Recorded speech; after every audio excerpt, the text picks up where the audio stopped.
Hey everybody, it's me, Mr. Santee. Rob McNeil's coming to you live from You Build It Santee in the city of Santee. Hello everybody. And my partner in crime, Councilmember Dustin Trotter, the proud owner of You Build It Santee. And we are talking unscripted again. This is another week where we are just going to kind of shoot up the hip of what's going on in Santee this week and in the coming weeks. But I don't know. We were no guests, no location. We're here, like I said, in the You Build It office here in Santee. So what's up?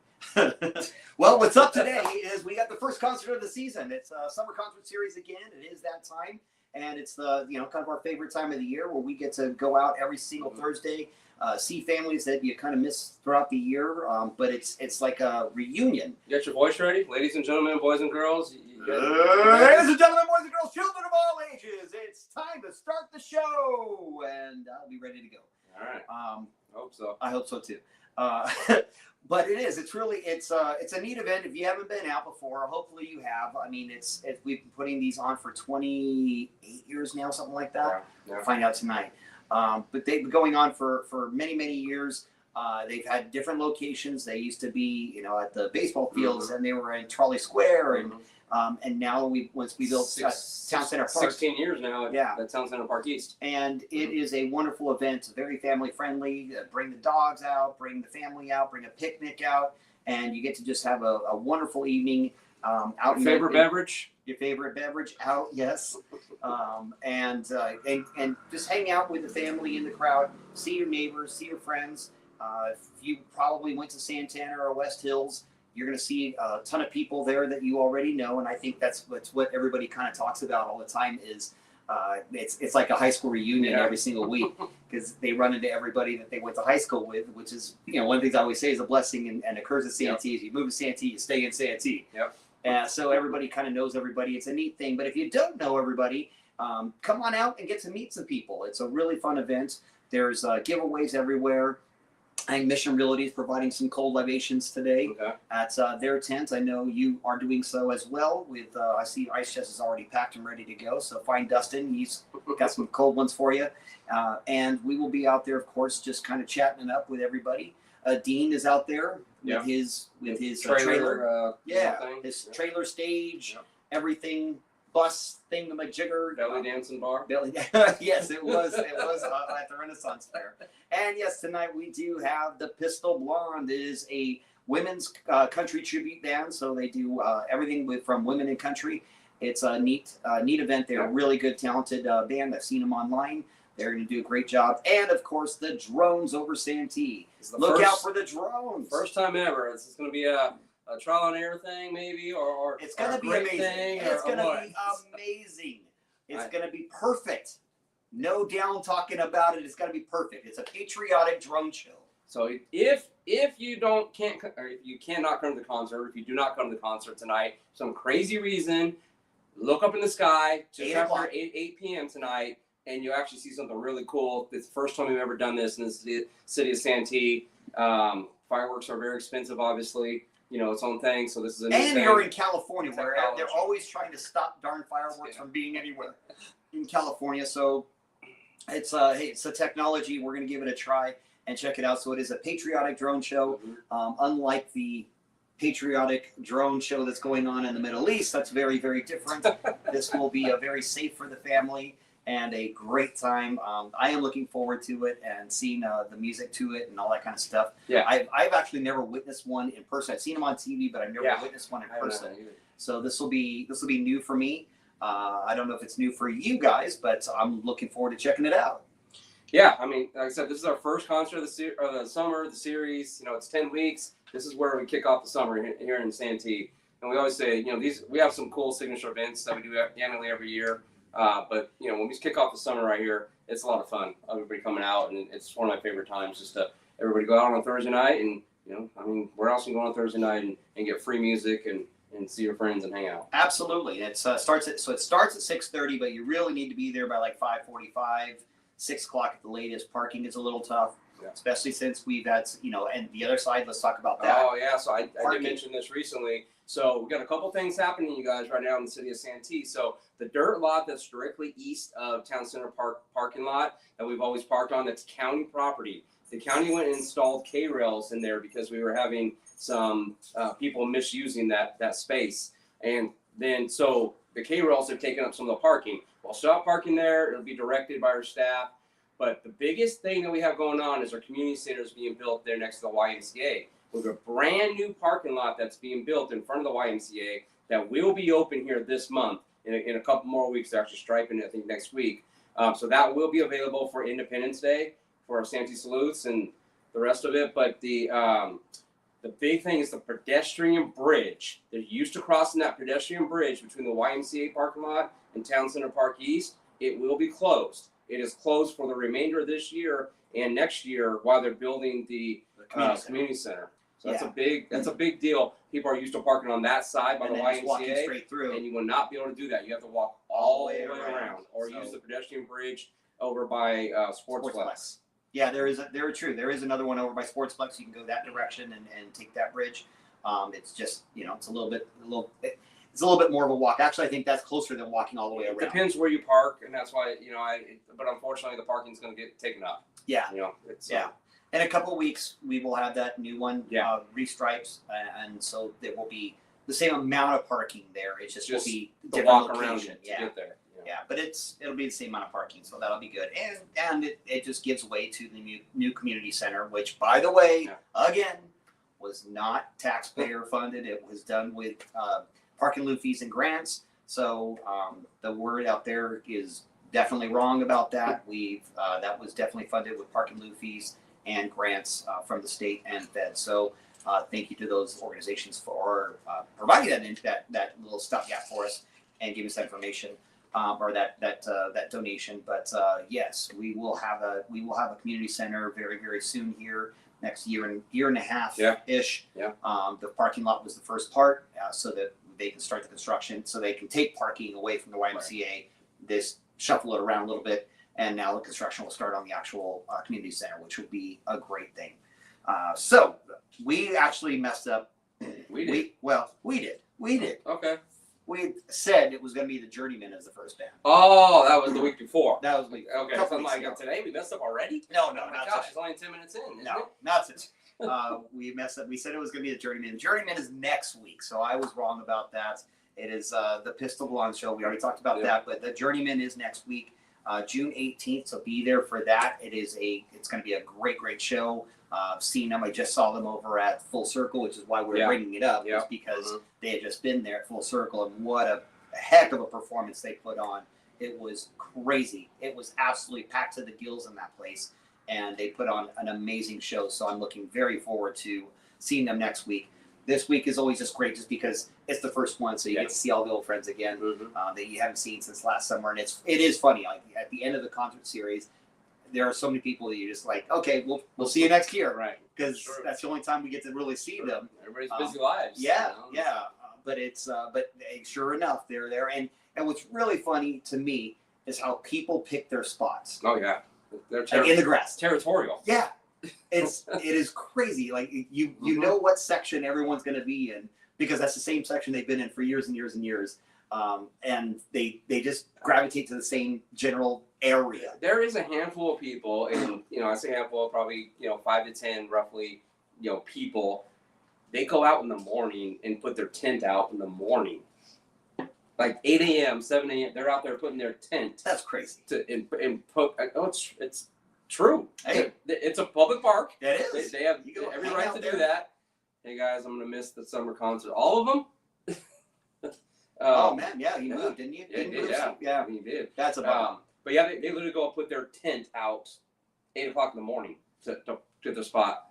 I know people that get out there at 4 o'clock. Yeah, and they just hang out. And they do their picnic and everything. Yep. But 8 o'clock is that's a heck of a day. That's 12 hours. No, they don't stay there. They just pitch the tent. Oh, like an easy up. Yeah, just canopy. Just basically take put their canopy there, leave their stuff there, and come back and hope it's still there when they. Fortunately, that most people in Santee are honest, but our staff is usually there during the day and stuff like that, so it's not as nefarious on a Thursday afternoon or morning. So what else is going on in Santee, buddy? We had a city council meeting last night. City council meeting last night. So we got home. I don't know what 10:30 last night. Yeah. Last night the city council meeting, you guys. It was actually a pretty good meeting. Really wasn't a whole lot of stuff, but really important stuff overall, right? There was a lot of stuff. So yeah, I know, but a lot of, I guess when I say stuff, I mean discussion. There wasn't a lot of discussion and comments. There wasn't any fireworks. It wasn't fireworks. but there were a lot of stuff, a lot of information. Biggest thing right now going on in the city of Santee is a budget. We're having to put our budget together for the next fiscal year, so 26, 27, going through all the additional costs that we're going to incur for next year, trying to figure out how to balance a budget. Our staff came to us with the balanced budget again last night, so that's kudos to them. Putting it together, actually really well done. After doing this for 6 years, going through these cycles, it becomes a little easier to do it, Rob, in knowing what to look for or what questions to ask, but also just understand. Understanding is probably wrong because it takes time, but just knowing what's going on. Yeah. So I think a lot of that was a lot easier last night.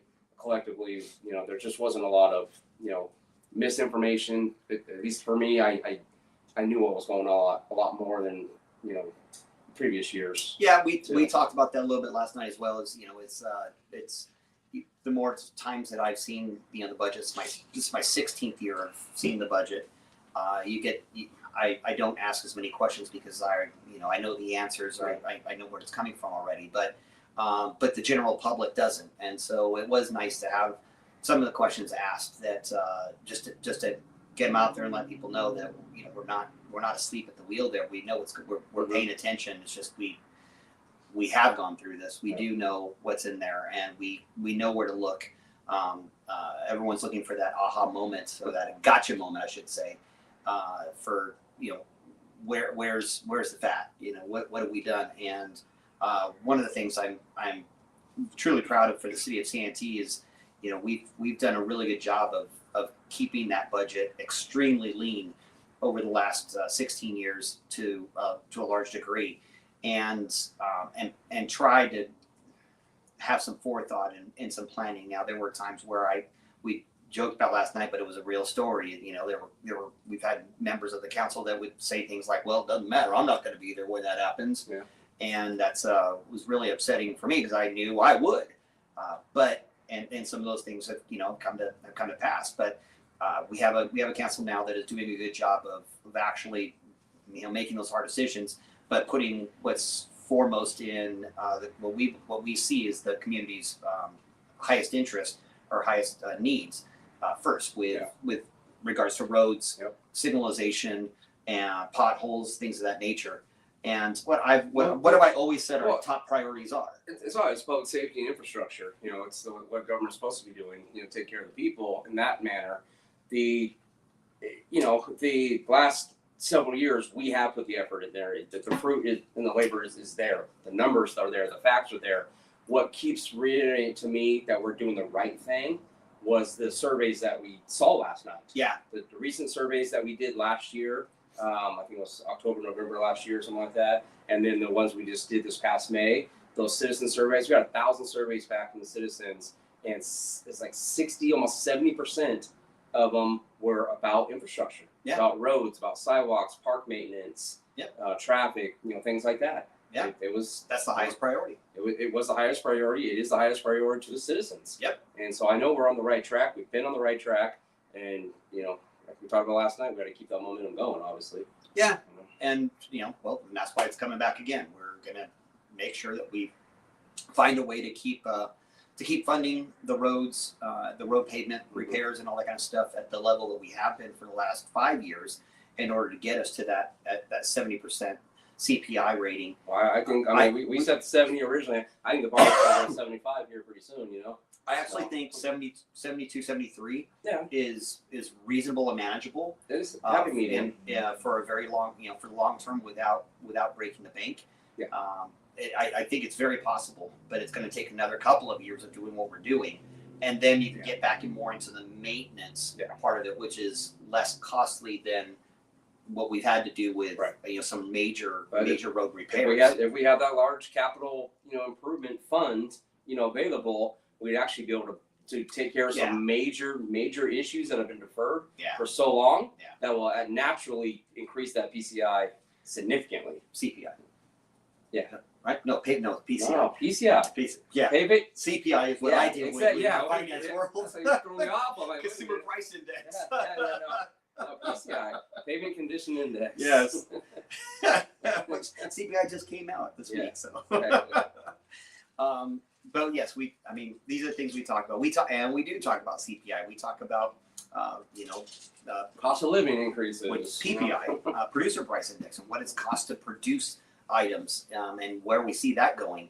And we talked about it does come even to us at the city level with regards to what's happening in Iran. There were 3 mentions at least from speakers with regards to that, because we're talking about payment conditions, and you go, well, how does payment have anything to do with what's happening in Iran? Well, oil prices and oil prices that affect we're seeing obviously a few, buddy. your asphalt, materials that you need to be able to lay the roads, and the engineer's estimate that we got back last night was about 1.4 million. The contractor's estimate we got for that road repairs that we approved last night was at a little over $1 million, $1,050,000 or so. $1,041,000. Yeah. Wow, how did I remember that? I don't know. I don't either. So our engineer's estimate was a little bit higher, but he was also taking some assumptions about oil prices and cost of the asphalt itself. What going it's up. Be. And so we were able to get a little bit favorable pricing, about $261,000 below the engineer's estimate, which allows us to do some additional paving here this summer with that money. Yeah, so that's exactly what we're doing. We're putting it right back into, that money still goes into more roads. It's we don't just take them, it's literally just, we do more with it. Yeah. So it's finishing up little side piece projects that weren't getting done. One of them I thought was funny. It popped out to me because we just moved a good friend of ours onto this street, and now his road's getting done over there on Pebble Beach Court. Oh, yeah. Yeah. So because we had done Pebble Beach all the way, but some of the little offshoots we didn't do, in the past. So now they're getting taken care of. Yeah. So we just spent a couple of weekends moving some friends over there, and I'm like, oh, wait a minute now. This guy just moves on the street, and all of a sudden his road's getting done. That's a timing thing. You got to tell me it's lucky. Timing thing, yeah. Although but there are a lot of cars on that street, so they're gonna. I don't know where everybody's parking for that day. It's only a day. I know, my goodness, there's a lot of cars on that street. All right, so I'll keep talking about Santee as we go here. I'll talk about the Padres for a second. Oh my goodness! So we went to the Padre game on Monday night, you guys, and it was phenomenal. We down there in left field. We were right in left field. Great seats, hanging out. Had a great time in that little sweet box thing. We were hanging out. A great game on Monday night. It was phenomenal. It was. We had fantastic. everything you can imagine. You had the home runs. You had great plays. You had people throwing out of home base. There was an inning. You remember that? There was an inning on Monday night where the Padres bunted 3 times in a row and got on base. Yeah. It wasn't sacrifices. No. These were actually on base there, and then obviously the game. Because we weren't hitting the long balls, so got it. Hey. So there were no small balls. we were joking, like, okay, maybe this is their new thing. So it did close out with Mason Miller that night. Mason Miller so time. cool. It's that old Trevor, Hoffman with the Hell's Bells, but you got the corn thing going on and the music, the black everything out. It's phenomenal. To be there, the energy. On Monday night, even though it was the Reds, but it was 41,000 people there. But the energy is phenomenal. Yeah. Right. It's just the energy there is great. They lost on Tuesday, but last night, yesterday afternoon actually, it was a day game, right? In the day game yesterday, if everybody didn't see, Fernando Tatis walked off the game in the 9th inning with the 2nd home run of the year, first at home. Yes. Line drive out to left field, real close to where we were sitting the other night. It was, of course, couldn't do it that day. Really close. Really close. So hopefully the Padres are, get off the skid that they've been on and go on. They're off today heading out to Baltimore, actually, on a road trip out there. So, heck of a week this week. Rob, we got we got more. We got a full schedule, dude. We got the concert tonight. We got Lincoln Reagan dinner tomorrow night, and then we'll be back down to Petco Park for for a concert. Oh, it's Tatis on yesterday. Yeah. We'll be back at Petco Park on Saturday night for a concert. Yeah. Down there. So. And then Sunday, you got Mission Realty Group's Yeah. picnic in the park. So if you don't know about that, Mission Realty Group, they're doing their picnic in the park. It's their friends and client appreciation night or afternoon. So they're doing that on Sunday. Head on down to Town Center Community Park West or East, right where the same place where the concerts are. They've got their picnic there. They're going to have a good time. You going to watch a UFC fight on Sunday? I am going to do that as well. Yes. And then going up to Brother Sean's house after that. Event there. Yes, so. That's a heck of a card, and I mean the first time ever on the White House lawn. Yeah, I know it's controversial for some people, but I think it's going to be a neat thing. It's a heck of a card too. It's unique, very unique. All right, so happening around Santee. Council meetings last night. We got obviously budget stuff happening up there. We have construction still all around town. You're going to see a lot more happening here this summer. So everybody looking right now. Obviously, finishing up that left turn or right turn pocket over in Cuyamaca. We got right now they're breaking up so people ramps on corners. People have asked why that has taken so long. What? That right turn pocket on Cuyamaca. There's multiple reasons actually. Yeah. I mean it's not just one reason. There's a little bit of a lot of things going on. So as you could imagine, let's just start with the fundamentals. That intersection at Cuyamaca and Mission Gorge is our busiest intersection in the city of Santee. Correct. There's a lot of things happening under the ground in that intersection, okay? So it sounds so simple just to move a left-hand turn pocket, and it should have been done by now, no doubt, but it sounds so simple again. Push it over, get the landscaping, move a light, move some signs, whatever, blah, blah, blah. Well, we had to tunnel underneath the trolley tracks one night to get from one side of the Cuyamaca to the other side to put these new fiber lines in, new communication lines and conduits and stuff. Well, we had to wait for 3 weeks for MTS to have somebody that was trained to stand there and watch us dig under the train tracks. Well, that's not what they were trained to. It was a flagman. It was a flagman. So they needed someone that would be out there to flag down the trolley because the trolley's still going. Yes. And there's no signalization for the trolley, so they had to have somebody. It took 3 weeks to get somebody out there that was trained as a flagman for the trolley to tell the trolley it's okay to go or not okay to go.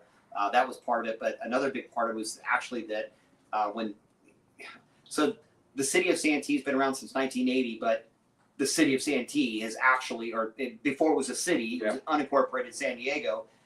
It's been around a lot longer than that, and so a lot of stuff was built prior to that, including some of this infrastructure that Dustin was talking about, and it wasn't all mapped to the best of its ability. Yeah, it wasn't tracked. It was throw stuff in the ground. So back in the day. Thought that there should be just a clear way to get to just tunnel this through, and end up hitting it was like a 6-foot block of cement that somebody had just poured in there to bury something else. Who knows? Back in the day. And so they ended up having to core through it or around it, and it was that took another few nights.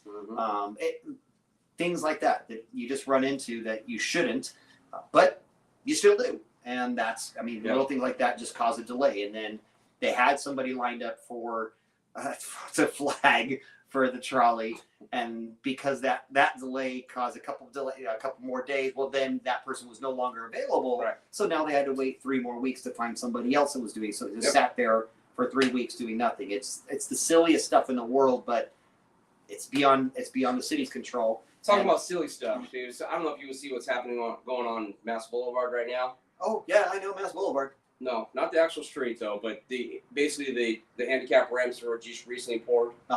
They're breaking them up for the 3rd time right now, the contractor, because they did them wrong. But they screwed them up. So this is our staff going out and checking it after the work's completed. It doesn't have the right percentage, the right fall for handicap, for safety. This is the 3rd time they've broken up these. So obviously it's an inconvenience to our citizens. It's a nuisance.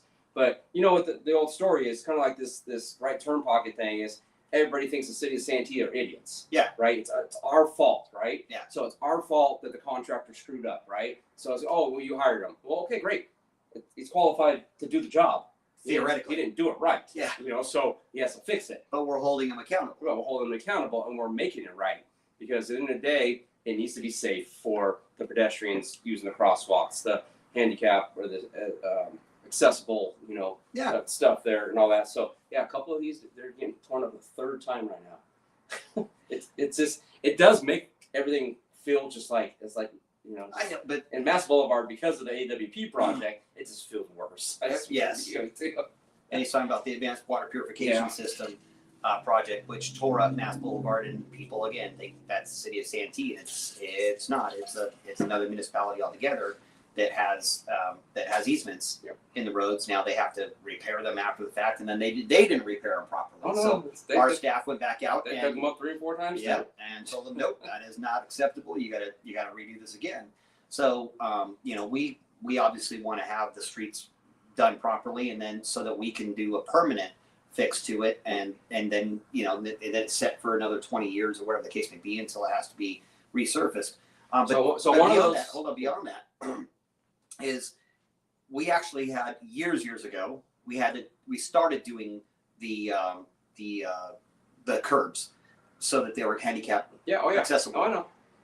But then the state changed the rule. Changed the.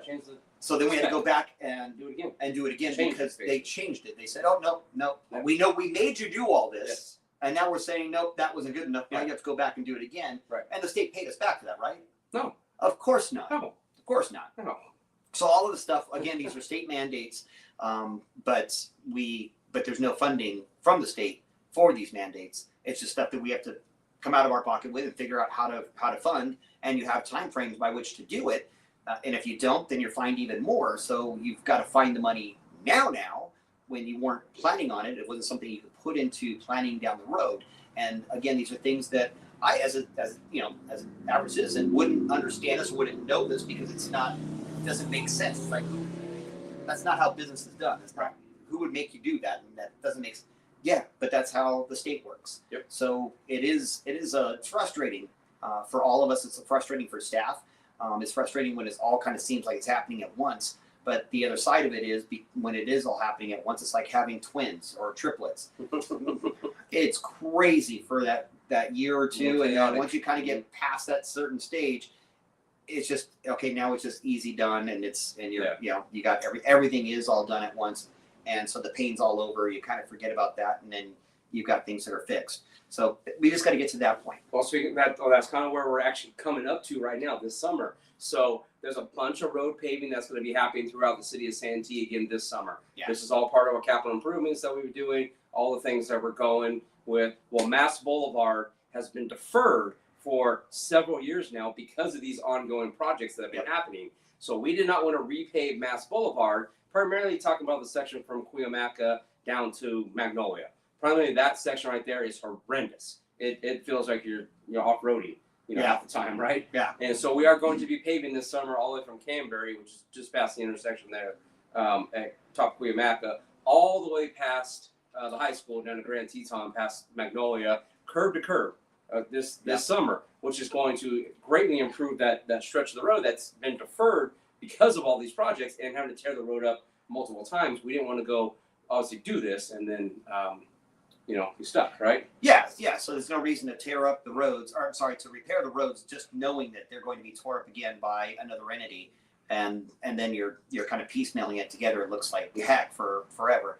But yeah, we do have that. So that's another part of some of these road repairs is that planning of, okay, well, we know that there's something in the future, the very near future, that's going to come in and tear this section up. So we don't want to spend money on fixing that section, which ties into this section. So now we can't fix either section until that gets done. So we'll do this other part here and then come back to that. The management of it is pretty intense. It is. It's like those puzzles you used to have. You move the square up and the square over, and you're trying to move it all around and make a pattern. Tetris? It's before Tetris. Well, Okay. sorry, yeah, I'm old. We had these little plastic things. They had little squares on them, and you moved them around. These no video games. But Linda had a point about. Did you ask? As the state's still mandating 6,000 houses for us to build. So we're talking about a regional housing needs assessment, arena numbers. what is the state mandating and when it needs to be done by. I believe the number was like roughly 7,000. It started at 12. Yeah, so. it did, and I think it settled at around 7 or something. But the mandate was by 2030. Yeah. So we are obviously going towards 2030. We average here in the city of Santee around 100 homes per year. That's about the average. 103, 98, 93. It averages about 100 a year. 100 times 10 in a whole decade that they wanted us to build 7,000 houses. We'll be less than 1,000 houses in 10 years. Yeah. Built here in the city of Santee, and that includes condominiums, townhomes, single-family homes. So it's not just it's a combination Apartments. of those doors. Yeah. Overall, right? So housing units. Yeah. Themselves. The state has a pipe dream that I don't think any community could hit the numbers that they said for any city or any community. Well, they threaten that there will be repercussions if they're not met. We don't know what if those threats will come to pass. We don't know what they necessarily are, but it's there's some things where they hold back some of the state funding if you're not meeting them. Again, this is the balance that you have to try and walk when you have people saying no more development, but then you have a state saying, well, you want your own money back. Yeah, exactly. You want your money back. So it's not so much. Yeah, it is a fine, but it's also withholding the monies that are due to the city through sales tax and property tax. So it doesn't go to the city first; it goes to the state first, and then it comes back to us. So they can withhold these types of things, and then there's other funding that comes to the city for different programs as well. They can withhold all of that stuff. So it's that in itself would be a major catastrophe. If it's something really that we don't get to control. It really would be. Around town, I mean, obviously people have driven on Magnolia. We have a new animal shelter being built at the county right now. That should be done, later this year. Up there at Walker Preserve, Walker Trail, okay, so the county started a brand new project up there just at the 1st of June here. Basically, they're relining one of the concrete pipes that basically run from here all the way to Lakeside. It's relining an old infrastructure thing that they have. About sewage pipe. Yeah, about 50% or maybe a little bit more, 60% of it is off the trail. A portion of it, 30, 40% of it does affect the trail itself. So Joe's got a little verb on there about the county of San Diego, the River Basin Sewer Improvement Project. So this project will go until spring of next year. So it's about, I think 9 months or something like that project. And, they're working obviously Monday through Friday. The trail will continue to be open. It will not close, but it will be impacted at different segments of the trail and during the construction. Yeah. About half the trail or something like that will be impacted, but it will be continued to be open throughout the day. So just be prepared. There could be a time where they stop you on the trail for a truck to go back and forth and so on and so forth. Exactly. Sure. So you may be the service on the trail may be interrupted for moments at a time during the day, but it's similar to when we're working on a street or somebody's working on a street. They're going to block the street for a few seconds and then all right, now everybody can go again. It'll be something similar to that. They're going to try and do the work when the trail is least impacted, but it is what it is. They've got to get the work done and get through it. And of course, it's one more thing. It's not the city of Santee that's doing it. It's the county. But of course, everybody just thinks that, well, dang, city's just tearing everything up again. Why didn't they do this before they built it? Well, yeah, we weren't told that they were going to be doing this before we built it. So otherwise, that should have been done previously. Yeah. Because the trail isn't that old. No, it's less than 5 years. 5 years roughly. They had to know that this pipe needed to be replaced then, and knowing that they were going to we're putting a new trail right over. Probably 70 years old or something. It's just it's lack of communication. I don't know. I can go all day with talking about the county, but I'll try to play nice today. We did hear about from the people that did the survey. They said that probably don't want to Oh, so in the survey last night, what Rob's talking about, we have to hear from the citizens of Santee what the priorities of the citizens were, but also there was questions asked about the quality of life in Santee. What is their feelings about the city council? What is their feelings of how the city's ran? Things like that, right? And pleasantly surprised, we have about 84% approval rating of what people either are extremely happy or mostly happy or somewhat happier or something like that, right? So I mean, it's over 80%, 84% approval. It's very, very high numbers in comparison to other cities that Rob's talking about. So the city of San Diego, the county of San Diego, their approval ratings from their citizens are dismal compared to ours. And how people feel that the county or the city of San Diego are running their city. Ultimately. Yeah, it's that's where you can truly see some waste happening, especially at the county level. I mean, just the stories that we hear of giving air purifiers away, millions of dollars to air purifiers just to give away to people because they don't want to smell sewage where they live. So they're giving millions of dollars worth of just taxpayer money that they're just giving away with no nothing. Here you go. These are several $100s each. Here you go. And people taking 2, 3, 4 at a time.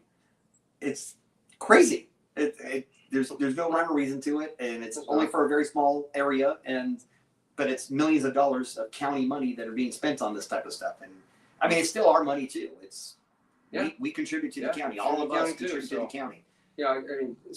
Speaking about that, is I don't think even the average citizen realizes or recognizes when you pay a sales tax in the city of Santee, that 7 3/4 sales tax that you pay on your dollar, right? Where that money actually goes. I think most people think that the city of Santee gets 7 3/4 cents on the dollar. I really, honestly, truly believe most people think that, right? True. And so the money doesn't go to the city of Santee. The money goes to the state of California. So it is and then from the California, once they take their portion out of that, they take their 5 cents or 4 point whatever, out of that money. Points out of it. Then it goes down to the county after that. So then the county takes their money out of it. And then roughly anywhere between 12 to 18 months later, the city of Santee gets 1 penny. It's 18 cents out of every dollar. It's roughly 18 cents out of every dollar. So 1.8 cents. 1.8. 0.18. 0.18, I guess. So almost 2 cents. So that 7.75, 6 cents of that goes to the county and the state. 1.75 roughly goes to the city of Santee. Right. And so I don't think the average citizen even realizes that. I think they think that they are contributing that money is contributing to the city of Santee. No. And unfortunately that's not the case. We don't see that money until 12 to 18 months later after you spend it. So you went to the store today, to the grocery store, to a convenience store, bought yourself a soda pop or a burrito at the taco shop or whatever, that sales tax that you pay today, it doesn't come back here to the city so we can put it back into your community until 12 to 18 months later. And we only get, 1.8. That's what I was going to say. It's 18 cents for every dollar. Right. Every tax dollar, we get 18 cents. Yeah. So it's, people don't understand that. And that's where we used to talk about redevelopment funds. Yep. So with redevelopment funds in those areas we would get, and that's on property taxes, but I'm sorry, that's we get more, but it's significantly less. So, I mean, there's so much unfortunate misinformation that's out there, or so much, I hate to say this, it's not derogatory, but ignorance. I mean, people just don't know what they don't know, right? And so learning about how the stuff works, how it'll frustrate the hell out of you, though. I promise you that. Because it is so frustrating to know that we can't do what we want to do with our dollars. That we can't make the decisions that we are elected to do for the people of Santee because the state of California says, oh, you don't have control over that, or you can't make a decision in your own community. Our community is a little unique compared to some others where we do have county land in the city of Santee still. We do butt up against, several other, the city of San Diego, El Cajon, the Lakeside, county of love San it. Diego, Yeah. and then obviously Caltrans has jurisdiction through Santee with the on ramps and off ramps and the freeways that go through Santee. We back up to the military. Yeah, on the north side. Yeah, exactly. So that's federal land there. Yeah. So it's unique and a little bit on how much we border and touch and the different agencies that we have to deal with in a different manner. And then the river. And then the river. And then the river. That's a whole different thing. So Santee show where the money goes. And Linda, I wholeheartedly agree with you. I wish that people would take the time and get a civics lesson. Ultimately, It is it's tough though. It's tough. We as a citizen, I say it all the time.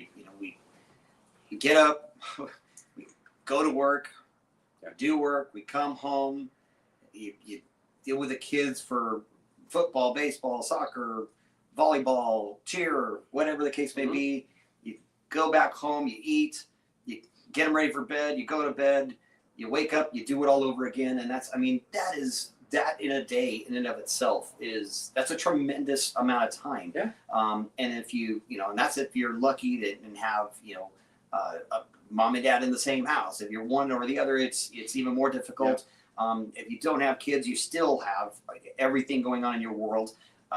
There's just so much going on that it's hard to take extra time and go, okay, well now I'm also going to pay attention to this over here, and I'm going to get involved, and I'm going to really get educated on it. It's way easier to open up your phone and look at Facebook and go, oh, well they said this, so it must be true. It must be true. Right. It's no, you're wholeheartedly right. I mean, honestly, just no comments. It's okay, babe. You're wholeheartedly right. People's lives are busy. It's right there. So that's what actually made me again proud last night to see those surveys and what the people of Santee feel about that quality of life. Yeah. Things you quantified to me years ago is that you can't tell a mom pushing her stroller through Mass Park that she's safe, right? She has to feel like she's safe. Exactly. Right? So when you're pushing a stroller through there and you're, it's a feeling you have. When you're in a city, do you feel safe or you don't feel safe? Right. You just know it or you don't know or you don't feel it. That's that quality of life we're talking about. All these special events we have in there in the city of Santee, all the things that we do to try to make our community feel like a community. I don't know if everybody's seen it or not recently, but traditionally during the holidays, we light up Mission Gorge with the Christmas lights, that go down Mission Gorge. Well, right now, those same trees, those same medians are lit up tonight. Red, white, and blue. Tonight. No, it's already done. Oh, it's supposed to be tonight. It's already been going. Oh. It was already done like a week ago. So. They're supposed to be doing it tonight. Yeah. So tonight is the kickoff to America's 250th here in the city of Santee. So we're obviously kicking off a big celebration for our country, having Independence Day coming up on July 4th. But yeah, we have the red, white, and blue lights lighted up on the Mission Gorge on the trees there.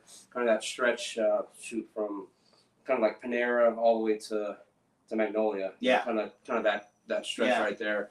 So again, this is the patriotism, right, that we see, and the community feels like when you drive around, you don't see, the graffiti, and you don't see the litter, and you see the lights, and you see it feels good. And if you do, call somebody. Yeah, we want it gone too. And our community services department or public services department, they want it gone too. They're very proud of their community as well. Yep. They want to see that graffiti out of there as quick as possible, but it can't be everywhere all the time. So if you don't tell us, we don't know. So please report that when you do see graffiti so we can get it down. That is one of the always been one of my big passions, is making sure that is not something that takes over or gets a foothold in the city of Santee, is graffiti. And I think we've done a really good job of that thus far, and want to make sure that that's something that we continue to do. So that it is one more of those things that Dustin was talking about, that helps you feel a little bit more safe when you don't see that all over the place, and you're not as concerned because you see clean walls and clean streets and that type of stuff. You do feel a little bit safer, and when you don't do that, it's the whole broken window effect. The the more you let that stuff get away from you, the more that bad element takes advantage of that and comes into town and gets a foothold. And we've done it. We've had that happen many times over the years. Even in my short 16 years of being on council, we've had several gangs try to get footholds in Santee, and we've done everything that was required and necessary to make sure that they were removed. Yep. They knew that this was not a friendly community for them to be in. And I mean, for one gang, it took several years, but we brought in the FBI, FTC, the sheriff's department, and everybody all together. And KP, I'm going to challenge you. It's the best in the county of San Diego, not just the East County. But thank you, though. So it is what we do. We are the city's cognizant of it, and it's we also know that you can't keep everybody out. It's just impossible. So bad actors are going to come, but the idea is to not let them stay very long, to get rid of them as quick as possible, make it uncomfortable for them to be here, and move them along. And that's what we kind of try and do. Yeah.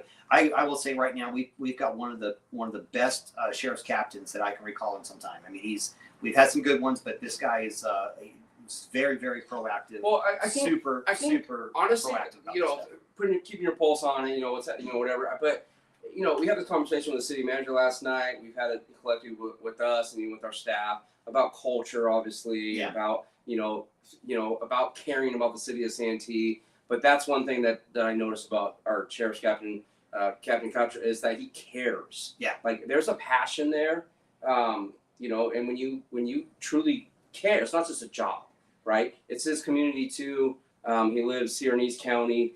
You can tell. He lives in Santee? I think he technically lives on the border. Oh, is he on the edge? He said Santee. On the edge there. Thanks, KP.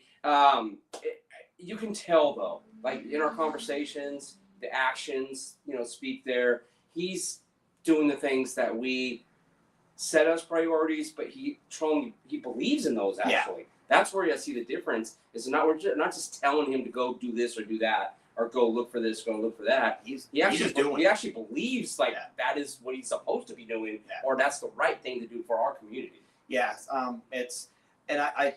think he's got the kind of character that it doesn't matter what command he have, he would be doing the same thing. At the level of the job that he. Yeah, but it does help when you're from Santee, you're raised in Santee, you went to Santana High School. His kids go to Santana High School. That's all. His parents still live here in Santee. Yep.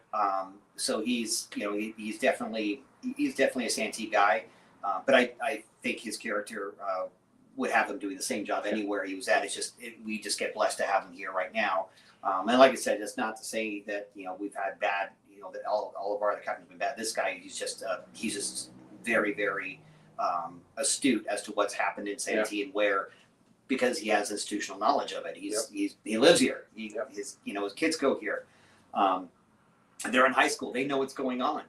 He knows what's going on because they know what's going on. It's probably true. He's got some inside scoop there. So what the hot topics are, but but he does have that passion for Santee. And I think we also have a new city manager. She just had her 6-month review last night, and I think she's also got a passion for Santee. This is her first time being a city manager, and she's doing a really good job of putting her mark on this and making some changes that are going to be positive, that are streamlining our system, and allowing for the city to grow in the future, setting people up for the next job, and so on and so forth, and designing something in that manner. Whereas I think in the past it's just status quo, and then when people retire out, it's like, what do we do now? Right. And not planning for that. And I think that I believe Wendy's not going to let that happen. She's definitely has a vision, and is putting people in the right place to make sure that there is cover if somebody were to leave, or retire, or whatever the case may be. That there's someone coming in right behind them that can fill those shoes. Next man up type of thing. You hear that in football all the time. Next man up. Right. You've got to do that in the city as well. You've got to have the next man up that's ready to take over that job, because a city doesn't sleep. You know, a city's still a city 24 hours a day, Right. 7 days a week, 365 a year. There's no way around it. So it's still got to operate one way or another. Whether things happen, you know, from a fire perspective or emergency medical, obviously law enforcement, things break. You know, a lot of times, just like your home, things break at the most inconvenient times. You know, so like Rob said, it's like you know, everybody's not clocking out at 9 to 5. You know, it's got to run 24 hours a day, and you got to make sure that I said it at city council. Like Steve Miller, I was coming home from, I don't even know where we're at. It was like 11 o'clock at night on a Friday, and I'm coming up Cuyamaca, and I'm stuck at the light. I get a knock on my window on my car. I'm like, what the heck? Who's knocking on my window? Yeah. Well, it's freaking Steve Miller. Was it out working? He was doing right there at Cuyamaca. He was doing that. He was that night. Yes. Yeah, He was like, we just ran into this concrete wall. I'm like trying to figure out how to get. I mean, this is the head guy. This is the main man, and he's out there 11 o'clock on a Friday night because he cares about the city of Santee, and these are the type of people that we have. That I mean, he's not just saying from a desk somewhere, saying, "Hey, you know, guys, just figure it out, go do it." He's physically out there himself and trying to figure out a way to get it done in the most expeditious and cost-effective way. And they did. They actually had somebody out there that knew how to fab, and they fabbed a special boring tool to get around this box that was built there, and they did it on the spot. It was like it was crazy. That's impressive. It is, but on the spot. it's you know, calling people out, knowing the right people, and having them do the right job. It was just it was neat. But yeah, it definitely threw me when I saw him out there at like 11 o'clock at night, and he just, I'm here. He just want to make sure you knew. Yeah. Yeah, there's no overtime. Sorry, Steve. Yeah, exactly. You're salary, buddy. Sorry. But these are the kind of people that we have working for the city of Santee. Commitment. What was that? Recurring here? Recurring, most of the Santee Yes. leaders. It's all genuine. Yeah, it is. I mean, we have some amazing staff, you guys, and amazing people that work in the city of Santee. Amazing people that are running the city. You know, making decisions. I you know, it does make me proud. I said this before. You know, the reason why I wanted to be a council member, you know, here in Santee was I want to be a part of the future of Santee. I want to be a part of that decision making and be one of those leaders, you know, for our community. But I am super proud of the people that we have and that go out and execute this stuff on a day-to-day basis. Well, you've done an exceptional job at helping me with my job at the city level because, you know, you have intimate knowledge of how things really do and should get built and who does what. Mm-hmm. You know, to me, I mean, I know finance really, really well. I know land rights really, really well. I know all that stuff. I got that down straight. But like knowing, all right, whose job should that have been, and how do we fix that, and what's a reasonable time? Because you've built everything from commercial buildings to residential housing to apartment complexes to everything in between throughout the county. So you have some experience in that now, so that your institutional knowledge has been so beneficial to me on the council. I think that's what, you know, a lot of councils are made up this way, but ours is very similar that, you know, everybody has a different background, different professional background, different, you know, bring something different to the table. And we can always, you know, count on each other and balance each other out and stuff too. But, you know, part of what you said is it's not just the institutional knowledge of knowing, you know, what it is and stuff too, but also calling people's BS. Well, you know, but that's just it. You know when it is. Right, because, you know, I see that happen more often than not, especially with not so much our city and staff, but a lot of other cities and staff, you know. They try to, you know, act like they're superior, or they act like you know, they this, that, or the other. No. This, you know, this is bullshit. You know? Basically, you know, this is the way it gets done, you know, and so it's an interesting conversation sometimes. Yeah, with people. Yeah, but you, like I said, you know what is BS and what isn't. What is a real safety issue and what's just a pencil pushing issue, and when can something be pushed, and that, you know what, that really helps when we're on this side and we're trying to help a new business open up, and we're trying to show that we're, you know, business friendly, that we are pro business, that we're pro development, that we're trying to help these people move forward with their projects, and then they get a roadblock at every corner. Right. Some of the roadblocks are necessary Some of them are necessary, Yeah. but if you hear just from one side, just from the contractor side or whatever, they're like, oh my God, this is the worst thing in the world. Yeah. And then we dig in a little deeper and you go, oh, well, I forgot. Yeah, I didn't do this, and that. Or I did it wrong. Or I did it wrong. And okay, well, yeah, but they still, they were mean to me still. Okay, well, yeah. I mean, there is a difference. And when it's something that's, is this a health or safety issue? That just can't be helped. We got to make sure that gets done. If the I's not dotted and the T's not crossed properly, that could get done in the process. We can get them open, we can get them moving, and let business happen, and dot the I, cross the T later. But if it's something that's going to keep people or make people unsafe, there's no getting around that. Right. And knowing the difference is a huge game changer. It's a game changer. Yeah, I mean, there was an example just the other day. We had a business that's trying to open here in the city of Santee, and we had some inspections that needed to be done. And one thing that needed to be done was the mailbox needed to be relocated at this commercial complex, right? Yeah. And, on the building plans, the blueprints, it clearly states where the mailbox is supposed to be located, how to build the landing or the approach up to the mailbox. Well, the contractor decided to build it the way he wanted to build it and not the way the plan said or what the code said primarily. So can you imagine this? Is that you got a driveway going up to the parking lot area. So it's kind of sloped off the sidewalk, going up to this parking lot area. Well, this mailbox goes in the landscaping area. So he built steps up to the mailbox. Well, the whole point of the mailbox is that somebody in a wheelchair can be an employee at the business and roll around from wherever, the parking lot, the sidewalk, wherever, and go get the mail. Yep. How the heck are you going to get Stairs mail? are making it a little bit difficult. With stairs, with steps.